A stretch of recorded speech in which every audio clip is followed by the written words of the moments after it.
Bom dia, são 9h50. A capital paulista amanheceu com o céu encoberto e com uma fina garoa. Os termômetros marcam agora 17 graus e uma temperatura máxima prevista é de 22. O MAC Notícias está no ar e estes são os destaques de hoje. Segundo o IBGE, mais de 10 milhões de pessoas moram só no Brasil, número que cresceu 40% na última década. Cotas raciais. Como anda o processo de inclusão nas universidades? A Pequena Sereia chega em São Paulo com um grande elenco e tem ingressos online esgotados quase até o final da temporada. Conheça mais da culinária nortista do Brasil por meio do primeiro restaurante acreano de São Paulo, a Casa Tucupi. Os túneis de vento são fundamentais no desenvolvimento da indústria aeronáutica e automobilística. Quantas mulheres você conhece no cargo de treinadora, juíza ou como diretoras de clubes esportivos? No MAC Notícias, iremos discutir a representatividade feminina no comando do esporte e saber a opinião daquelas que vivem este cenário de perto.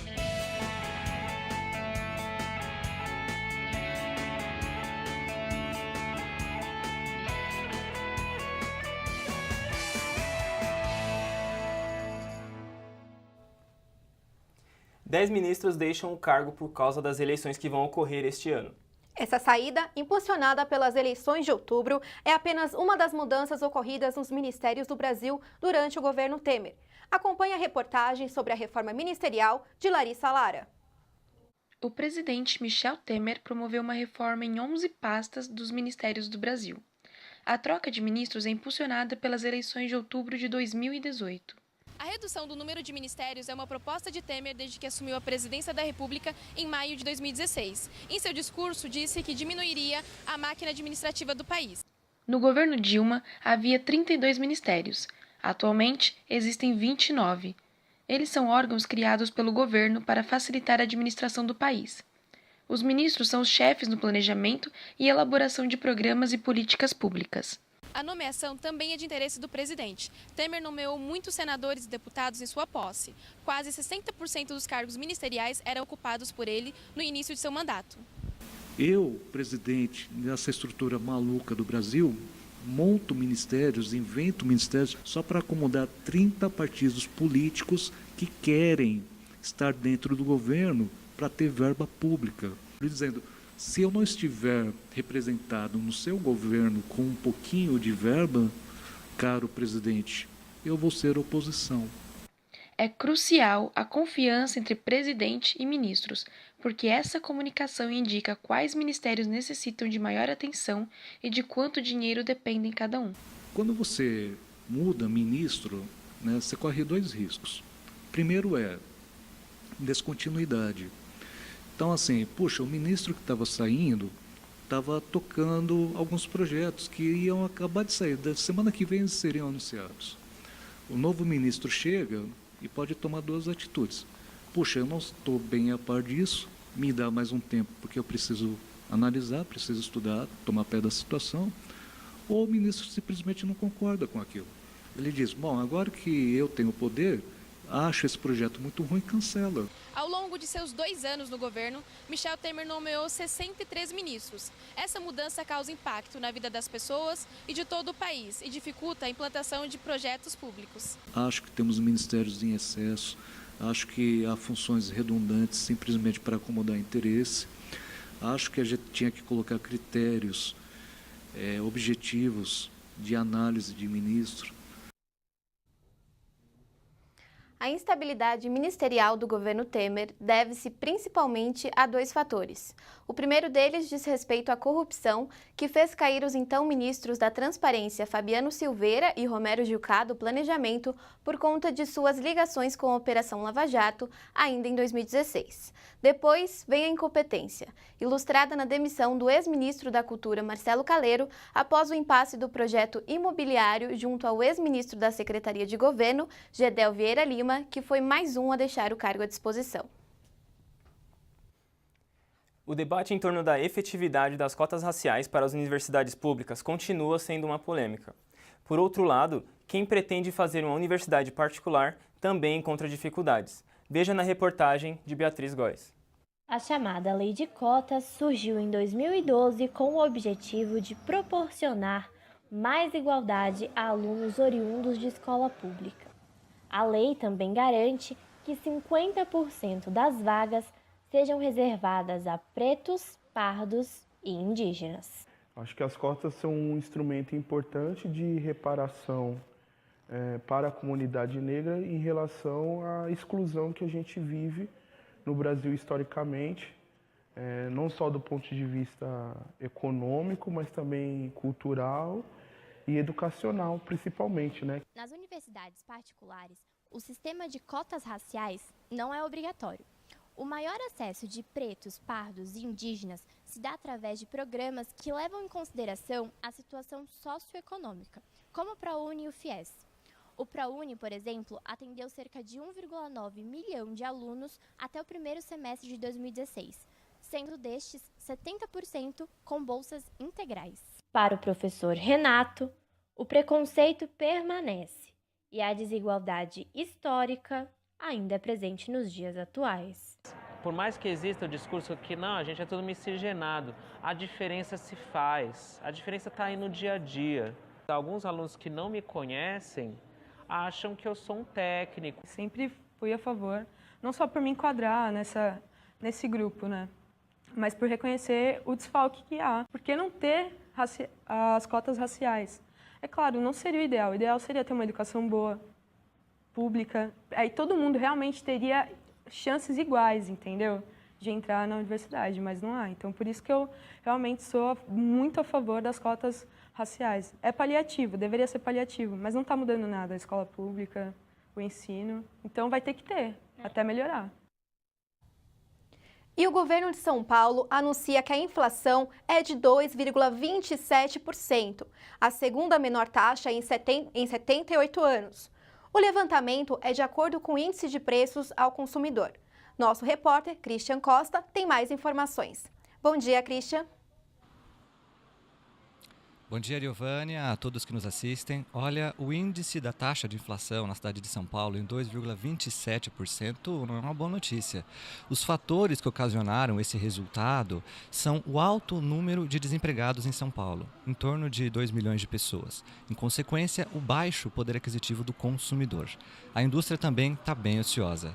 De acordo com o Instituto de Pesquisa ao Consumidor, em 2019, essa taxa de inflação irá para 3,7% ou 4%. Por conta disso, ontem à noite, no Palácio dos Bandeirantes, se reuniu o governador de São Paulo, Márcio França, o prefeito de São Paulo, Bruno Covas, e o ministro da Fazenda, para definirem estratégias e evitar esse aumento da inflação para 2019. Christian Costa para o MAC Notícias. Sair da fase da adolescência e virar adulto não é uma tarefa fácil. Sair da casa dos pais e morar sozinho é um grande desafio para o jovem brasileiro. Administrar a situação financeira é uma dificuldade encontrada quando se tem o que arcar com os próprios gastos. Confira na reportagem de Tawane Barbosa.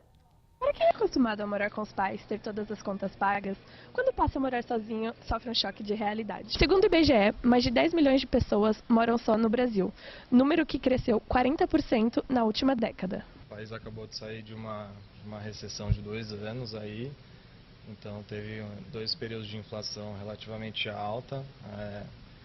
Acho que morar sozinho exige um planejamento financeiro assim, de longo prazo, tem que ter um controle muito grande das suas finanças, colocar tudo no papel, né? Você vai começar a pagar conta de água, luz, gás, etc., fazer compra de casa, então tem que ser alguma coisa muito bem estruturada para não chegar no final do mês e faltar dinheiro, alguma coisa desse tipo. O peso de arcar com as próprias contas é enorme. Além disso, uma das grandes dificuldades que o jovem encontra ultimamente é nos afazeres domésticos. Quando a gente pensa em sair da casa dos pais, fica super feliz, vou morar sozinha, faz odontologia, eba. Não é assim que funciona.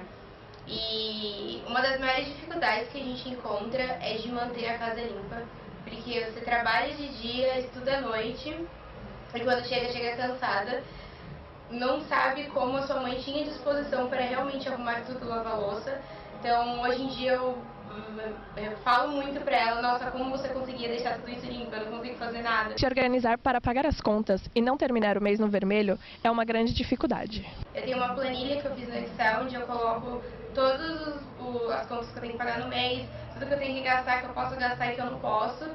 Só que sai um pouco de controle, sempre sai um pouco de controle. Aquela coisa da gente sai, vê uma blusinha, vê uma roupa, quer comprar, e aí você compra sempre a mais do que deveria e sai um pouco fora do eixo, mas eu tento sempre me planejar bem e seguir aquilo que eu coloco na minha planilha, para no final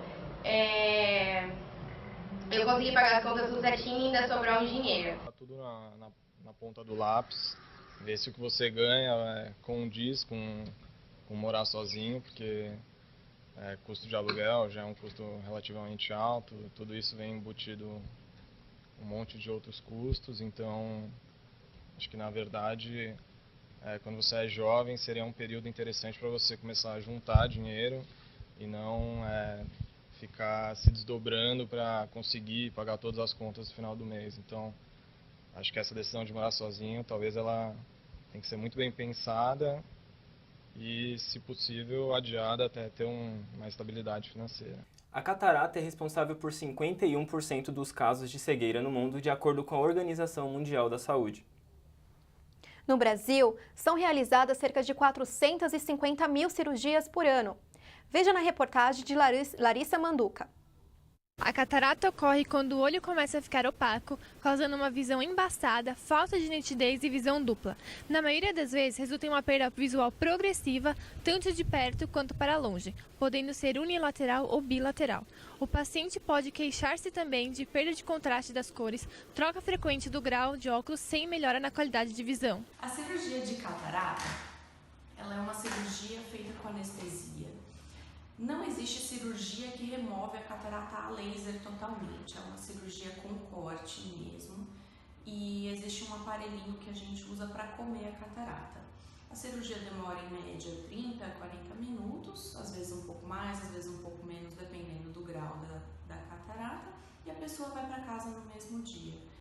A causa mais comum da catarata é o envelhecimento natural do cristalino ao longo da vida.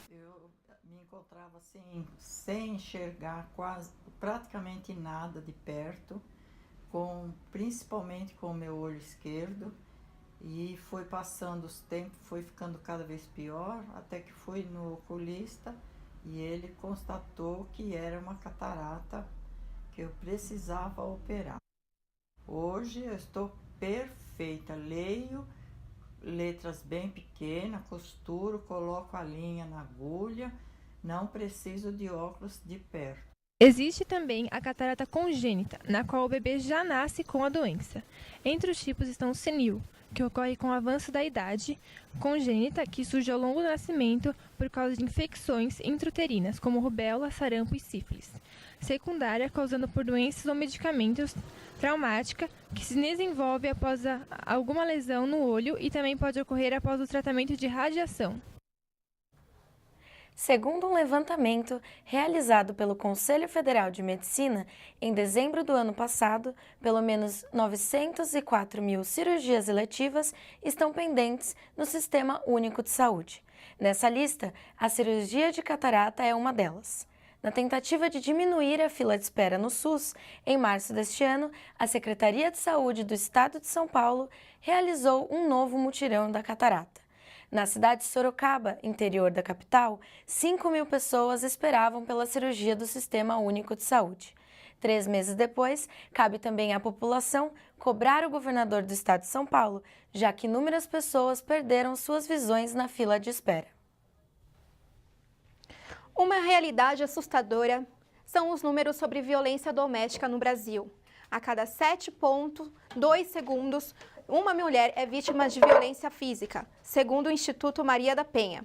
Veja na reportagem de Júlia Sampaio. A violência doméstica é um fenômeno que só aumenta cada ano no Brasil. Segundo o Conselho Nacional de Justiça, o SNJ, 1 em cada 100 mulheres brasileiras tiveram que recorrer à justiça para denunciar. No ano de 2016, foram registrados 1.273.398 casos. Desse número, 388.263 são novos, o que representa 16% de aumento. Uma comissão parlamentar de inquérito com a finalidade de investigar a condição das mulheres no município de São Paulo foi instalada em 2017 E dentro dela foi identificado que alguns dos serviços, como o Centro de Cidadania e Centro de Referência da Mulher, não estavam funcionando corretamente por falta de pessoal e falta de verbas para a manutenção de serviços como a assistência psicológica. A presidente da CPI, Soninha Francini, comentou sobre o assunto. Na assistência social, você tem 5 casas sigilosas de acolhimento. Essas casas, elas funcionam com capacidade máxima, com o número completo de trabalhadores. Aliás, elas não poderiam continuar em funcionamento se elas não tivessem todos os cargos preenchidos corretamente. O problema é serem só 5. O problema é serem muito poucas. E aí você tem uma série de outros serviços que não são serviços de acolhimento, quer dizer, lugares onde as mulheres ficam instaladas durante um período, que são os centros de referência, centros de convivência. Então, também, eles têm um número de equipes estabelecido em lei, obrigatório, mas precisariam ser muito mais numerosos, esse que é o ponto. De acordo com a Organização Mundial da Saúde, OMS, a violência contra a mulher deve ser tratada como questão de saúde pública. Então, o Estado seria responsável por atender essa mulher, devendo tirá-la da situação de risco e acolhê-la. Não, a gente não está capacitado para receber e tratar as vítimas na quantidade necessária. Até porque a gente sabe que muitas vítimas não reportam a violência. Os casos de violência são subnotificados. Por razões diferentes, muitas mulheres não procuram as autoridades quando são vítimas de violência. Então, se todos os casos fossem notificados, ia ficar muito mais evidente que a cidade não tem ainda a estrutura necessária. A CPI, além de investigar a violência doméstica, também averiguou questões como a saúde da mulher e empoderamento feminino. Há 40 anos surgiram as primeiras delegacias especializadas em violência contra a mulher. E os tribunais deixaram de absolver imediatamente homens que usassem como defesa de agressão a defesa de honra. Mesmo assim, a violência contra a mulher cresce anualmente no Brasil. A legítima defesa da honra ainda absolve diversos homens acusados de violência doméstica. Os policiais das delegacias das mulheres não recebem nenhum treinamento específico pelo Estado. 79% das vítimas se queixam que os profissionais não acreditam no depoimento, desestimulam a denúncia ou culpam a vítima. Há de se pensar, então, o quanto o Estado realmente faz para ajudar a mulher vítima de violência e o quanto ele finge que faz. E veja a seguir, a arte no grafite nas ruas de São Paulo. O MAC Notícias volta em instantes. Surgiu a aspirina da casca de uma planta. Isso mesmo, a aspirina é produzida a partir da casca do salgueiro. E não é só aspirina não, muitos remédios têm ingredientes da natureza. Outros são criados a partir de pesquisas de moléculas e do uso calculado de substâncias químicas. Pois é, para fazer um remédio é preciso muita pesquisa e um profundo conhecimento científico. Um trabalho complexo e fascinante. Um conhecimento que você aprende no curso de farmácia. Nele você tem aulas de anatomia, genética, imunologia, biologia molecular, entre outras. Você aprende a usar a ciência para garantir saúde e qualidade de vida às pessoas. Mackenzie, há 140 anos formando gente que vai mudar o mundo.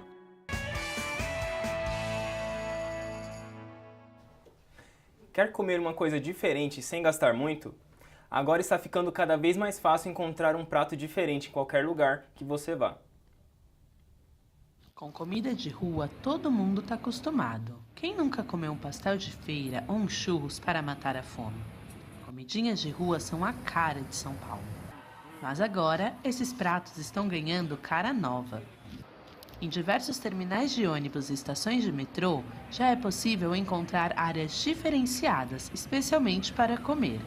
As comidas também são novidade. Yakisoba, baião de dois, acarajé... Tudo preparado no local. Isso sem deixar de lado os clássicos, é claro. Então, se você quer diferenciar o cardápio e pagar pouco, as praças gourmet são uma boa opção.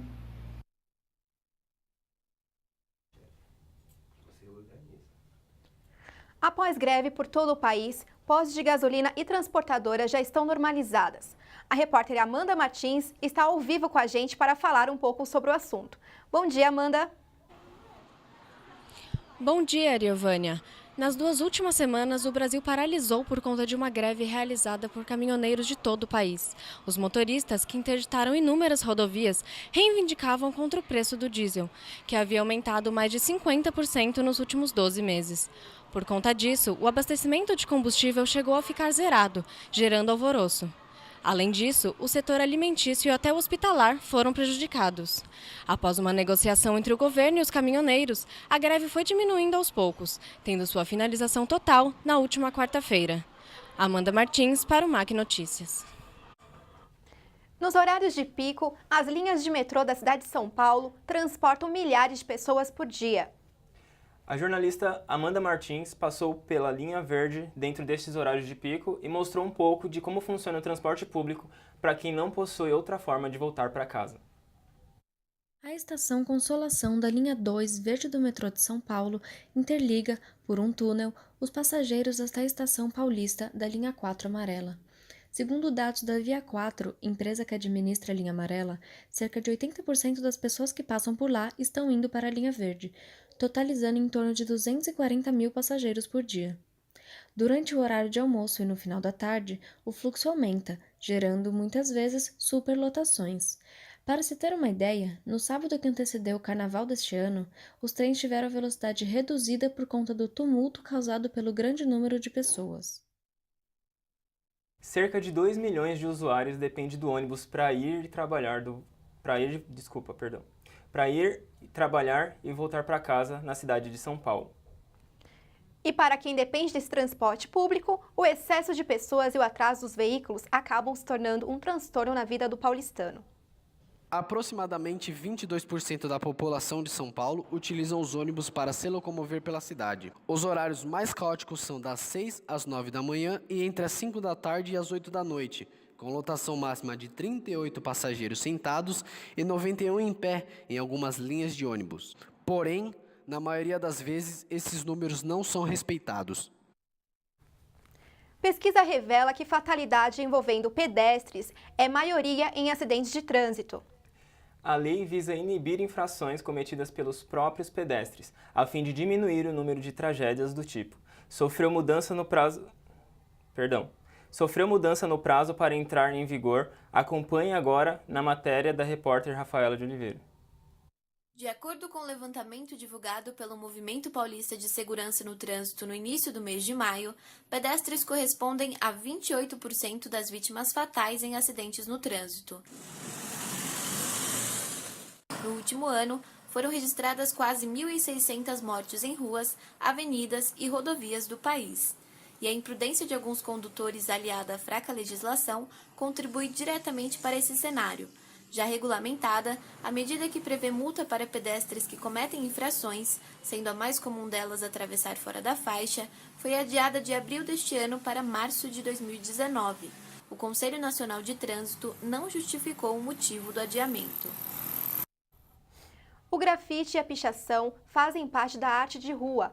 Artistas e amadores expressarem o que sentem sobre si, sobre o mundo por meio do desenho em muros, paredes e prédios. A repórter Nayara Nascimento andou pelo centro da cidade para conferir essa manifestação cultural. A revolta das pessoas em presenciar a opressão na era da ditadura fez com que o desenho nos muros brasileiros se impregnasse. O grafite e a pichação são produzidos com muitas cores, curvas e linhas, mostrando em paredes algo incômodo sobre a vida social. Muitas pessoas contradizem essa arte. A pichação, por exemplo, por ter característica mais rude, contendo poucas cores, é considerada vandalismo. O oposto do grafite, visto como obra de arte por suas curvas e desenhos mais legíveis. Mas e para você? O que é arte? O programa Adote uma Praça atingiu em abril desse ano o número de 1.100 áreas adotadas na cidade de São Paulo. A repórter Letícia Parron foi conferir as praças nas ruas de São Paulo. Para fugir da correria da capital, o paulistano encontra abrigo nas áreas verdes da cidade, seja para conversar, descansar ou passear com o seu cachorro. Mas mesmo assim, inúmeras dessas áreas verdes públicas, como praças e canteiros na cidade de São Paulo, são esquecidas pela população e vivem abandonadas. Para evitar o descaso com os espaços públicos, a Prefeitura de São Paulo criou o programa Adote uma Praça. A iniciativa tem como objetivo a conservação dessas áreas e a manutenção, além de deixar o espaço público mais bonito. Esses espaços estão à disposição para adoção, tanto de pessoas físicas ou jurídicas. Para adotar uma praça, confira as áreas disponíveis no site da Prefeitura de São Paulo e saiba como continuar o processo. Os postos de saúde de todo o país estão oferecendo a vacinação contra a gripe. Segundo o Ministério da Saúde, 66% do público-alvo já foram atendidos com o intuito de evitar a contaminação do vírus. A repórter Nayara Nascimento tem mais informações sobre a vacinação da gripe. Bom dia, Nayara. Bom dia, Ariovânia. Atualmente foram registrados 2.088 casos de contaminação da gripe influenza no país, fazendo com que o Ministério da Saúde enfatize a importância das pessoas irem até os postos de saúde para obter a vacina da gripe. Por causa da greve dos caminhoneiros na semana passada, o Ministério resolveu prorrogar o fim da vacina para o dia 15 de junho. As pessoas que obtêm a dose gratuitamente são idosos, gestantes, pessoas portadoras de doenças crônicas, professores da rede pública e particular, pessoas privadas de liberdade, gestantes e crianças de 5 meses até 6 anos de idade. Nayara Nascimento para o MAC Notícias. As calçadas de São Paulo estão repletas de irregularidades. Entre elas, buracos, descuidos e o tamanho menor do que permitido. Veja na reportagem de Marcela Del Nero como está a situação das calçadas na capital paulista. O direito de ir e vir está previsto para toda a população, mas em São Paulo esse direito tem sido cada vez mais restrito. Por menor que seja o problema, as calçadas da capital paulista estão indo de mal a pior. Um exemplo é o caso da rua Manuel da Nóbrega, onde metade da calçada está praticamente destruída. Segundo os moradores, a situação está assim desde o início do mês e ninguém toma medidas para que seja consertado. A CET bloqueou a passagem pelo local, mas com o passar do tempo, a faixa de segurança está apenas caída no chão. O transtorno é tanto que acabou refletindo no restante da calçada. A situação se repete em diversos bairros da cidade, fazendo com que pedestres optem a andar na rua, correndo perigo de serem atropelados. E no próximo bloco, você vai conhecer mulheres que ocupam cargos de comando no esporte. E vai conhecer um pouco sobre a culinária do norte do país. O MAC Notícias volta em instantes.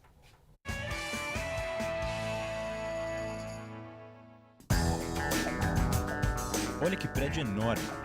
Nele vivem centenas de pessoas. Você conseguiria projetar uma obra como essa? E que tal este prédio? Lindo, não é?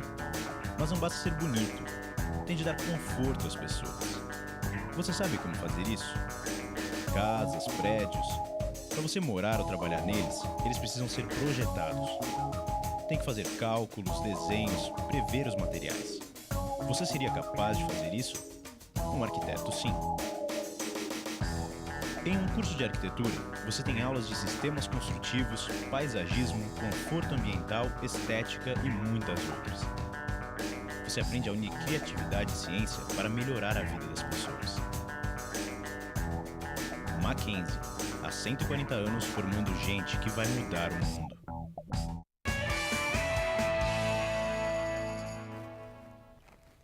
Mobilidade urbana para os idosos existe em São Paulo?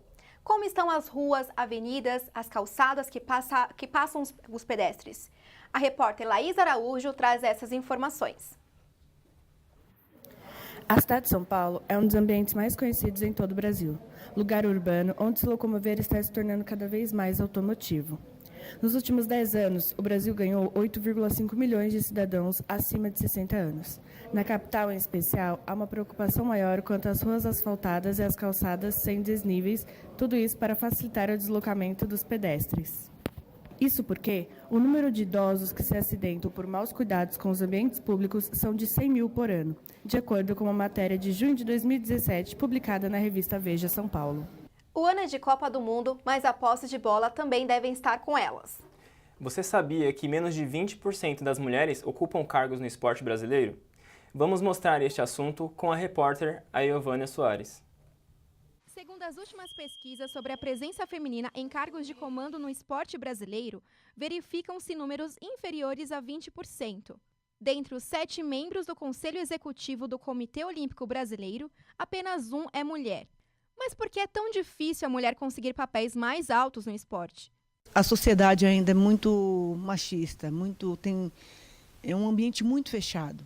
A dificuldade da inserção feminina no esporte não é de hoje. Até a década de 1970, as mulheres eram proibidas de praticar esportes julgados de exclusividade dos homens.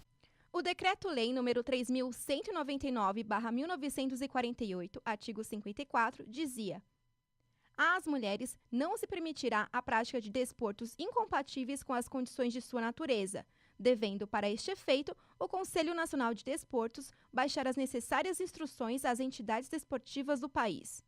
Atualmente, é possível encontrar mulheres competindo em esportes de alto rendimento.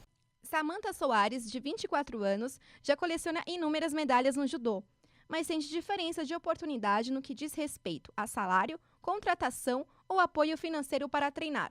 Embora tenha melhorado um pouco dos últimos anos para cá, mas ainda assim tem muita diferença.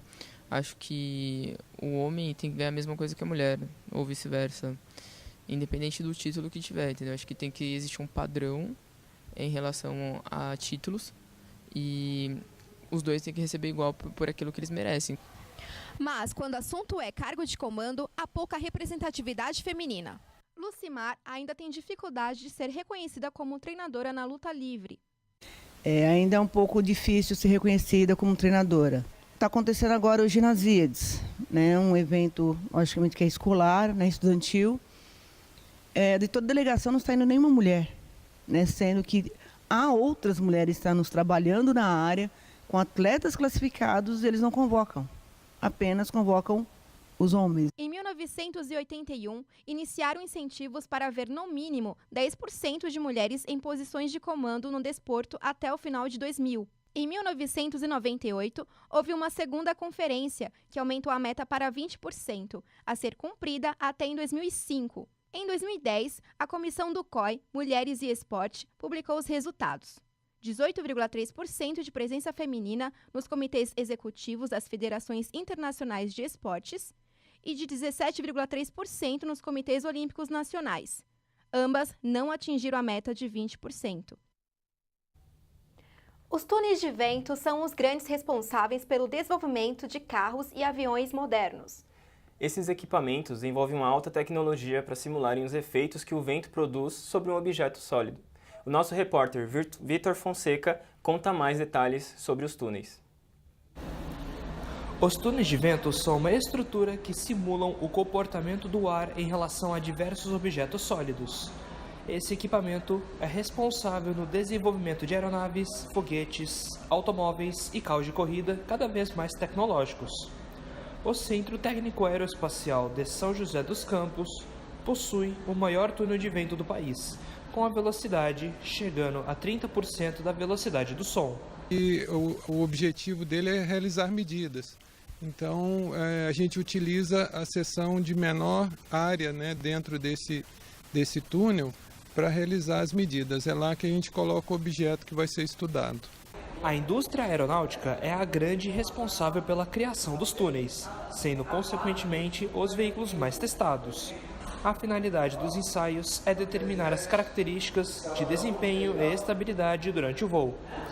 Nos foguetes, a maior preocupação é em relação às rajadas de vento, que influenciam o trajeto previsto, por não possuir dispositivos que permitam o controle da trajetória do voo. Os carros de corrida da Fórmula 1 demandam horas de ensaio nos túneis de vento, para desenvolverem forças aerodinâmicas que garantam a aderência dos pneus na pista de corrida. Outra preocupação dos engenheiros é que os carros da Fórmula 1 gerem forças para baixo, já que possuem asas no mesmo formato dos aviões. Os automóveis são exaustivamente testados nos túneis. O objetivo dos engenheiros é desenvolver veículos cada vez mais econômicos no consumo de combustíveis, graças à resistência do ar durante o movimento. Uma preocupação no ensaio com os carros é em relação à aderência na geração de forças aerodinâmicas no sentido do solo e a estabilidade perante eventuais rajadas de vento. No Brasil, há uma variedade de pratos a se experimentar. Baião de dois, acarajé, churrasco. Cada região é caracterizada por uma culinária típica. Muito se fala dos pratos nordestinos e pouco da gastronomia presente no norte do país. Você já ouviu falar sobre o tacacá? Vamos conferir um pouco da reportagem de Carlos Gomes. O Brasil é o ponto de encontro de muitas culturas regionais. Essa diversificação é vista não apenas nas crenças e vestimentas, como também nos pratos que vão à mesa dos brasileiros. De norte a sul, ou até mesmo do exterior, o país adquiriu uma herança rica em sabores. Só de olhar para o Nordeste, a gente verifica uma grande variedade gastronômica. Assim também é no Sul, com o chimarrão e o churrasco. Porém, pouco se fala do norte do país. Amanda Vasconcelos saiu do estado do Acre, se desafiando na capital paulista. Ela é dona do primeiro restaurante acreano de São Paulo, a Casa Tucupi, localizada na Vila Mariana, zona sul de São Paulo. A atração principal está na divulgação da culinária nortista. A gente tem muita influência indígena na nossa gastronomia. A folha do jambu tem um componente que deixa a boca levemente dormente. E os índios, eles usavam essa flor como anestésico natural. A gente usa muito, usando tacacá, que é um dos pratos mais conhecidos. A gente usa no pato no tucupi, na rabada no tucupi. Quibe de macaxeira, baixaria, dentre outros pratos. Os clientes logo de cara encontram um cardápio bem variado. E você? Conhece alguma comida do norte do país? Não. Não? Tucupi, tacacá, você nunca ouviu falar? Não faço ideia do que seja. Não, eu não conheço. Isabel, Mucuzá. Não, que eu me lembro não. Tucupi, tacacá. Ah, sim, já ouvi falar em tucupi, mas eu nunca comi, nunca experimentei. Já pelo nome, a casa busca enfatizar o seu local de origem. Tá numa onda de valorização dos insumos brasileiros, o que é gastronomia brasileira, né? Há uns anos atrás, todo mundo comia em restaurante francês e italiano. E agora tá muito em alta isso, né? De buscar essa brasilidade. Em clima de playoffs, a NBA é um dos maiores espetáculos do mundo esportivo. São 2 meses de muita adrenalina e vibrações dos torcedores. A repórter Laís Araújo está ao vivo e vai nos contar sobre a reta final da NBA. Bom dia, Laís! Bom dia, Carlos. Em clima das finais da NBA, o Cleveland Cavaliers, campeão da Conferência do Leste, enfrentou no último domingo o Golden State, campeão da Conferência do Oeste. Na segunda rodada dos 7 jogos que irá definir o verdadeiro e memorável campeão das conferências, Curry vem se destacando, ofuscando a passagem de LeBron James em quadra. Lembrando que LeBron é o grande destaque da NBA, sendo comparado até mesmo com o lendário Michael Jordan. Na noite de hoje, teremos o terceiro jogo deste campeonato. Quem levará a vitória? Cleveland ou Golden? Será jogão, viu, Carlos? O desemprego levou muitas pessoas a trabalhar em espaços públicos, como nas calçadas da Avenida Paulista. São artistas de rua que fazem imitações, dançam e cantam na esperança de receber algum dinheiro pelas apresentações. A matéria é da repórter Ana Laura Oliveira. Andando pelas ruas de São Paulo, não é difícil de se encontrar artistas de rua. Eles estão nas calçadas, em frente às lojas e até mesmo nas faixas de pedestres, quando o semáforo fecha. As performances são em sua maioria musicais, mas podemos encontrar também mágicos, estátuas vivas e dançarinos. Os artistas em geral colocam suas caixas ou até mesmo a capa de seus instrumentos na sua frente e começam seu trabalho, na esperança de ganhar algum dinheiro pelo show. Em pesquisa realizada pelo SP Tours, 35% dos artistas de rua são nordestinos. Isto porque eles vêm para a cidade grande em busca de um emprego melhor do que de onde vieram. As pessoas que se encontram trabalhando nas ruas estão nessa situação quando procuram uma recolocação no mercado ou por não acharem o desejado emprego, acabando assim fazendo das ruas os seus postos de trabalho. Os musicais estão ganhando visibilidade no Brasil. Este ano, só em São Paulo, vão ser montadas em termos de grande produção 17 peças do gênero. A Pequena Sereia, que estreou há apenas 2 meses na nossa cidade, já vendeu 50 mil ingressos. A repórter Maria Beatriz foi às ruas para entender um pouco mais sobre o assunto. Inspirada na animação da Disney de 1989, o musical A Pequena Sereia estreou na Broadway em 2008.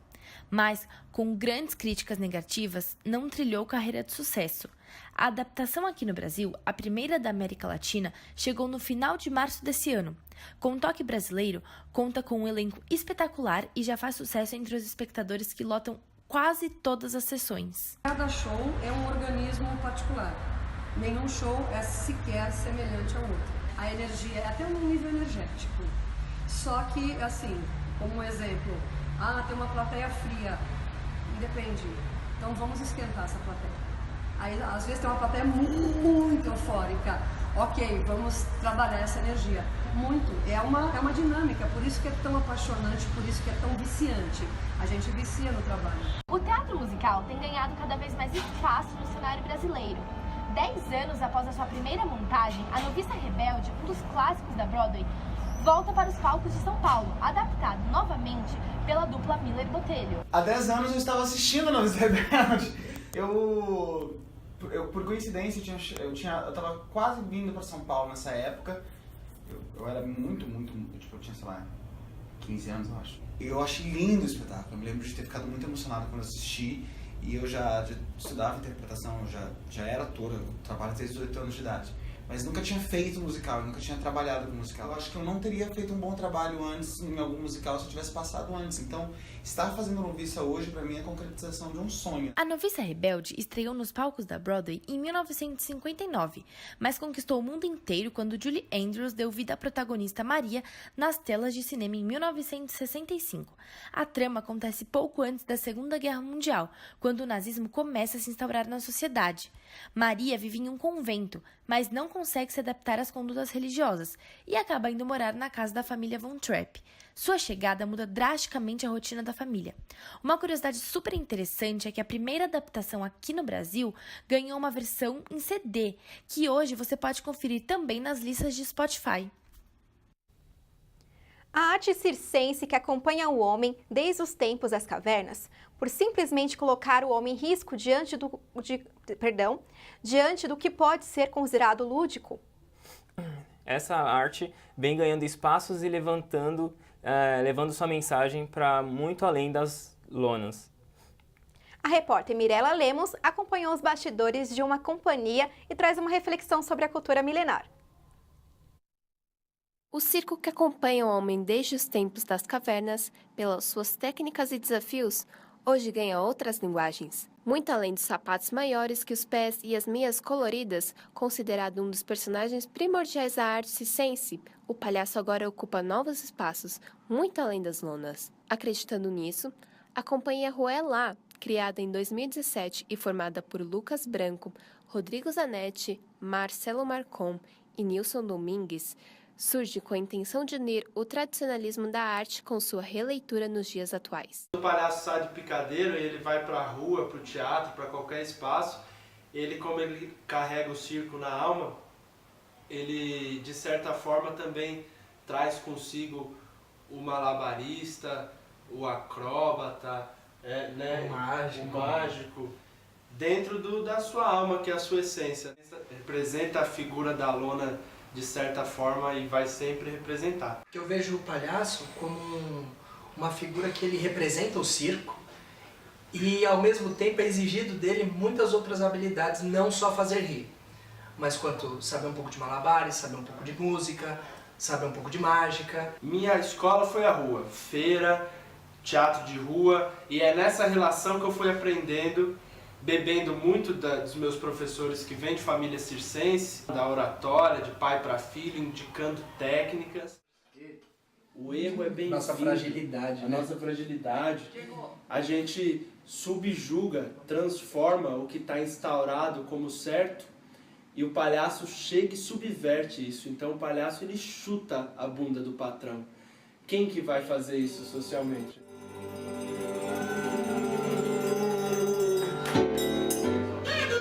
Vamos começar! Uau! Vamos começar! Bem, o MAC Notícias fica por aqui. E esses foram os destaques de hoje. Segundo o IBGE, mais de 10 milhões de pessoas moram só no Brasil, número que cresceu 40% na última década.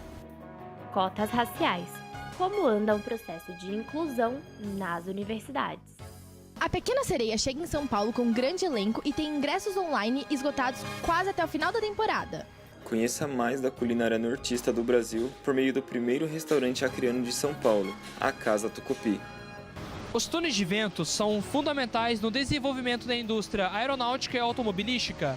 Quantas mulheres você conhece no cargo de treinadora, juíza ou como diretoras de clubes esportivos? No MAC Notícias, iremos discutir a representatividade feminina no comando do esporte e saber a opinião daquelas que vivem este cenário de perto. Muito obrigado pela sua companhia e um bom dia para você que nos acompanhou. Um bom dia e até a próxima edição.